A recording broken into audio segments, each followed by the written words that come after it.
predicted.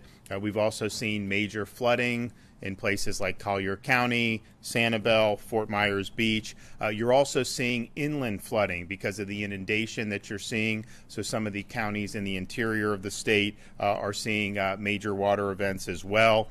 We do know that Lee, Hendry, and Glades 911 call centers are being rerouted. Those comms are down, so calls are being answered, and teams and the people that are calling are being noted, and then those local first responders will deploy as soon as it's safe to do so. Now, obviously, local responders can make decisions, but by and large, until the storm passes, they are not going to go into a situation for rescue and put their own folks at risk. And so we know that there are folks who are in the really high risk zone A evacuation zones who did not evacuate. Some have called in, and those people are being logged, and there will be a response, but it's likely going to take a little time for this storm to move forward so that it's safe for the first responders to be able to do. We are getting reports, but it's going to take a little bit more time to know exactly in terms of structural damage, but we are getting some reports of structural damage in both Lee and Charlotte counties, but I would say overwhelmingly, it's been that surge that has been the biggest issue and the flooding that has resulted as a result of that. In some areas, we think it's hit 12 feet.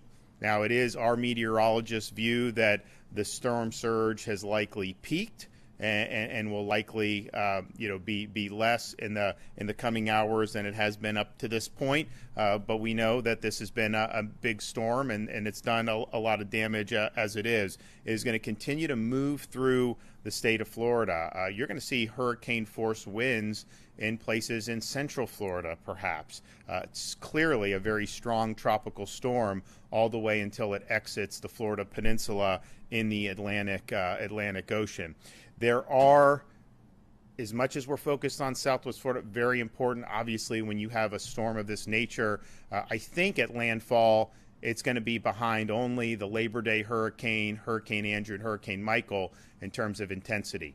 I think we're going to end up seeing that. It may end up being a Category 5, but at a minimum, it's going to be a very strong Category 4 that's going to rank as one of the top 5 hurricanes to ever hit the Florida peninsula. So that damage is ongoing. It's very, very important. But the fact is, there's going to be damage throughout the whole state, and people in other parts of the state, be prepared for some impacts. And you are seeing counties in different parts of the state issue evacuation orders. Clay County in Northeast Florida, which we do anticipate some major flooding events in Northeast Florida. I think folks that are familiar with the St. Johns River know that when you have weather like this, you will see this. And so Clay County has issued mandatory evacuations of low-lying areas along the St. Johns River. Flagler County has issued mandatory evacuations of its barrier islands, low-lying areas, and mobile homes. Nassau has issued evacuation orders for low-lying areas. St. Johns County is evacuating coastal and low-lying areas, including the city of St. Augustine, as well as the city of St. Augustine Beach. Putnam County has recommended evacuation for low-lying areas and areas that have a history of flooding, and Sumter County is advising evacuations of mobile homes. And so those are places that are hundreds and hundreds of miles away from the initial impact in Southwest Florida, and yet they are having to evacuate folks that are living in vulnerable areas. We have over 1.1 million reported power outages. Now, there are crews that are still working outside of Southwest Florida, but just understand that number is going to grow. You're going to see more power outages as this storm moves through the center part of our state and before it exits into the Atlantic coast. There are 100 portable cell phone towers ready to be deployed into Southwest Florida once it is safe to enter, and should that be needed. We want to make sure people are staying out of the way of emergency crews and out of floodwaters and away from all down power lines. As soon as emergency crews can get in, they are going to get in. As soon as it's safe to go and clear the roadways, Florida Department of Transportation is going to go in and clear those roadways. These are all on standby. They are ready to go. They understand the importance of a really, really quick response. As I mentioned earlier today, we have now officially sent the letter with the request to the Biden administration for a major disaster declaration for all 67 counties, requesting the federal government do 100% reimbursement up front for 60 days to ensure that we can quickly move forward into this response and recovery phase. And I know sometimes they wait till different damage assessments are made, but in this situation, you've got a massive Category 4 storm that you compare Charlie to this. This is way, way, way bigger than Charlie. It was as strong as Charlie coming in, but Charlie was much smaller. So this is a big one, and I think we all know there's going to be major, major impacts. We are, not only are there 42,000 linemen, they are positioned all across the state of Florida. As soon as it's safe to go, those personnel are going to go in to resume power, and that's something that's very, very important. In terms of rescue efforts, obviously there's robust efforts in each of these counties. I mean, some of these are major counties in our state, like Lee County, Collier County. They've got great response teams. The state of Florida, we are providing a lot of support that's staged and ready to go. We have almost 250 aircraft, more than 1,600 high water vehicles, and more than 300 boats of all drafts and sizes, including 250 already stationed in the major impacted areas, and nearly 50 that are staged and immediately ready to come in. And so with water this high, these operations may need to be waterborne operations. Now, there are some where you're going to need to use the water to get to some of the barrier islands anyways. But you look at like Collier County, I mean, downtown Naples is flooded. That's probably going to subside as the time goes on, but they're prepared for a lot of different eventualities. We're thankful for the states that have sent us resources, and we're very, very appreciative of them stepping up and helping Florida. As this storm passes your community, understand it's still a very hazardous situation. You're going to have down power lines. You're going to have a possibility of harm's way because of standing water, misuse of generators. I asked the Department of Emergency Management, Kevin, to produce for me the rundown of the fatalities through direct impacts of storms versus the aftermath. And in Hurricane Irma, there were 7 fatalities directly because of the storm, and there were 77 that were a result of post-storm. And a lot of that is standing water, down power lines, misuse of generators. So please just take precaution. Obviously, a ferocious storm coming in, very hazardous, very ominous. We know the life-threatening nature of that. But once the storm goes, once there is apparent calm, there are still plenty of hazards out there. So just please make sure that you're taking the proper precautions. I'm happy that Volunteer Florida has now activated the Florida Disaster Fund. Sometimes people say, hey, we want to help. What can we do? And there's really two things you can do. One, send some donations, money. The other can be donate your time. What's not helpful is sending items and sending things to us. We have a lot of stuff pre-positioned. If there's a need for other stuff, Kevin and his team will work. FEMA, all these other groups can work to provide that. But if you provide money to some volunteer organizations and charity groups, they can make a big impact in people's lives. And if you're willing to volunteer your time, there's going to be ways you can be put to work, because there's going to be a lot of people that are going to need help on the back end of this thing. So if you want to contribute, you can go to floridadisasterfund.org or text disaster to 20222. For those who want to come and volunteer, we have an official volunteer portal at Volunteer Florida, www.volunteerflorida.org, to find volunteer opportunities. This storm is doing a number on the state of Florida. It is going to continue to move through this state today and through much of tomorrow.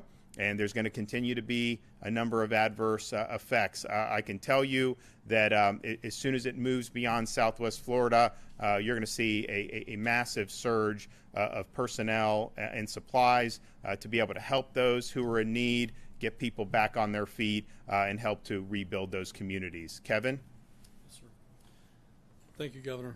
I think everybody should know that the governor is extremely committed to being involved in this response, and he was here with me till late last night, and he was here with me early this morning, and he has not been anywhere but very near me the entire time. So, Governor, thank you so much for your leadership in that area. I mean, it means a lot to me, and it means a lot to the leadership. As the governor said, Hurricane Ian has made landfall this afternoon as a Category 4. Winds of 155 miles an hour. I'm not going to read all the statistics that the governor's mentioned, but I'll bring a couple of new ones here. 1,100 resource requests have been we've received 1,100 resource requests. We have fulfilled 900 of those. Again, the difference of the 200 is stuff that we just cannot get out on the road right now. We're working as quickly as possible to address those needs. We have well over 200 shelters open. We have 42,000 restoration personnel. We literally have, with first responders across the state and additional ones coming in, there's well over 10,000 responders statewide ready to do stuff. As the storm makes its way across Florida, I remind Floridians to stay indoors if you're in the path of the storm. If you're sheltering in place in the path of the storm and you still have power and Wi-Fi, please visit floridadisaster.org/info to fill out our shelter-in-place survey. We've had a lot of people answer that and give us that information. That helps us provide critical information to first responders about the demographics of your household so that they can aid your family as soon as possible. Please keep in mind that first responders may not be able to immediately enter impacted areas to assist you due to the safety hazards. I will say we are planning a 3-prong response to handle that specific issue. We have personnel staged to come in via ground, via vehicles.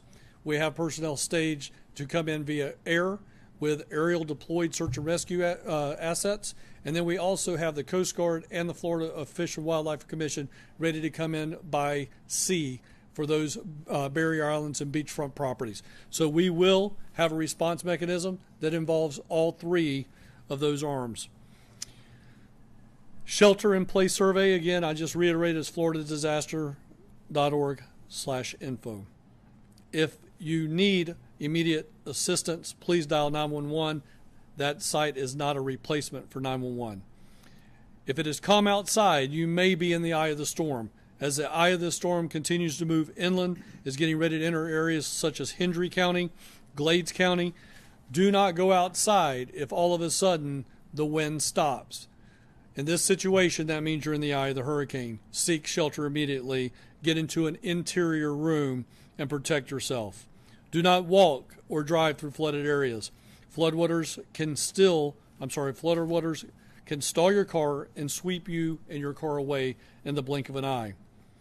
We received reports of isolated tornadoes across east central Florida. If you're in a tornado warning, again, seek an interior room free of windows, get low, and put something over the top of your head to protect yourself. If a tornado warning, self-deployments. We do not want individuals self-deploying out on their own. That is very, very dangerous. Leave that to the professionals that are trained in how to do that. Do not take your personal boat out in these situations. We do not want to have to respond to yet another problem. The governor mentioned there are more deaths as a result of indirect situations than the actual direct situation of storm surge wind at the beginning of a storm. So please, what we want you to do more than anything else is stay safe. Please be careful out there. Again, Governor, thank you. Do we have the Cajun Navy? They're on the way, right? There are reports that they are on the way. So I think the Cajun Navy is on the way, and okay, there we go. I mean, look, we really welcome. I mean, those are some really battle-hardened folks, and so Florida welcomes their support, and honestly, particularly Louisiana, because they've dealt with so much, and so the governor's been great. And look, we've got a long way to go before this storm exit the state, and there's going to be a lot of need to get into these communities, particularly in Southwest Florida, and offer the immediate assistance. But I do think the three-pronged strategy, we're going in by ground, air, and by sea, means that all hands are on deck, and there's going to be people that are going to be in harm's way. And what I've said is the folks were told in these areas of the hazards. They were given time to be able to make arrangements and to leave. Some chose not to do that. They would have probably been better off doing that. Nevertheless, if people are in harm's way, we're going to go and do whatever we can to help those folks. And so that is those operations are going to commence as soon as it's safe to do so. Certainly, I would say, no later than first thing in the morning?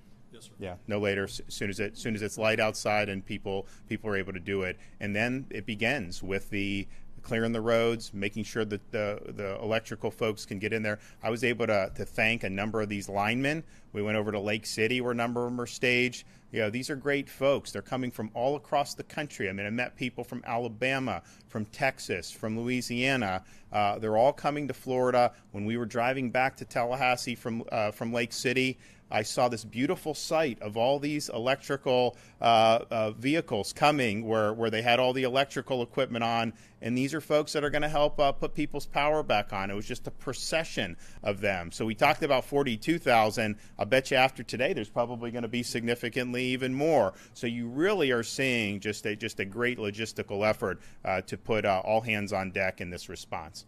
Okay, any questions? Yeah, Governor, you mentioned getting calls from people who have not evacuated, calls for help. About how many calls people are we talking about here?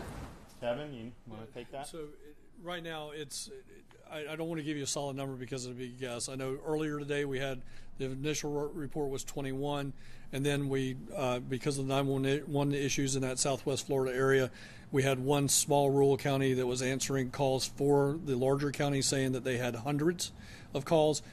So I can't really quantify that right now, but just go off the words that the emergency management directors at the local level told me. Sorry. Yes. Have you spoken to the president at all about getting that 100% coverage? I mean, has he? I know there's a lot of folks out there who are pushing for Florida to get that 100% coverage, but I know. So when we spoke yesterday, I mean, he said, all hands on deck, that he wants to be helpful. And he said, ask whatever you need, ask us. He was inviting us to request support. And so that we think that this is probably the best thing that we can get at this juncture, given what we're dealing with. And so hopefully we'll get a favorable response on that. Yeah.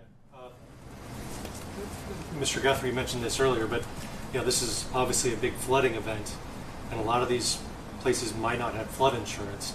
Do you have a sense of, how exposed a lot of these people are who don't have coverage from flood insurance? Not yet, but I think the issue is significant in the sense that these are not people that necessarily live in a, quote, flood zone. They live and they're asked, the realtor says, you're not in a flood zone. Well, they're not going to get the flood insurance. And I totally understand why people don't do that.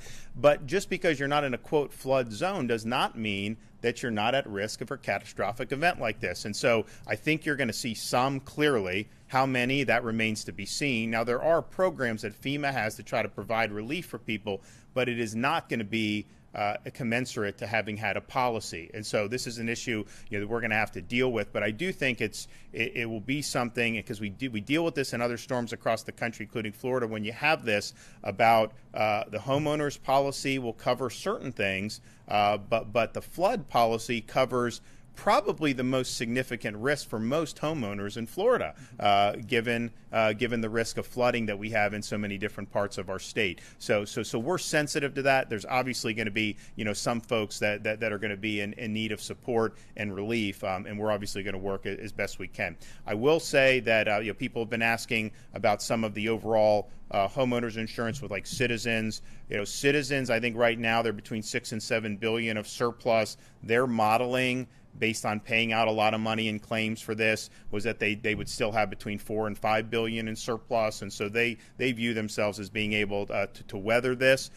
Individual carriers, they have to go through a stress test to be able to have their policies approved. And so this year they had tested under a direct impact on Tampa Bay, then what would happen.